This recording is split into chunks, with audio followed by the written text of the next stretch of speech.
Mo, pag may taong willing na alagaan ka ng tama, wag mo na yan pakawalan. Sabi nga nung best friend ko nung nakaraan, tama na ang kilig kasi mawawala rin yan. Dun ka sa taong kaya magstay sa'yo kahit makita pa ang worst side mo, hindi ka iiwan. Yung tipo na kahit napakarami niya ng rason para iwan ka, hindi niya pa rin ginagawa. Yung kahit ilang beses mo siyang iwan, isang tabi o alisan, nandyan pa rin siya handa kang ipaglaban. Lahat binibigay niya. I-appreciate mo naman. Kasi hindi mo alam yung hirap at sakripisyo niya, makita ka lang niya masaya. Siguro nakikita mo na okay lang sa kanya kahit nasasaktan siya. Pero tinatanggap niya yun. Wala siyang choice mahal ka niya. Pero alam mo, hindi porke mahal ka, aabusuhin mo na. Tao rin yan, napapagod din. Hindi sa pinag-overthink kita, pero baka lang, yung taong hindi mo pinapahalagahan, yan pala yung magiging karma mo sa huli. Mahirap magsisi. Minsan ka lang makakahanap ng ganyan kasi sa panahon ngayon, mahirap na makahanap ng kaya kang sugalan, may panalo ka lang.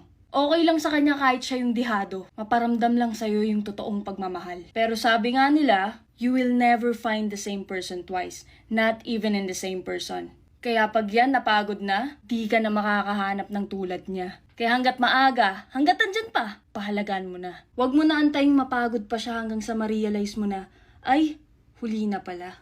Ayun lang, peace and love.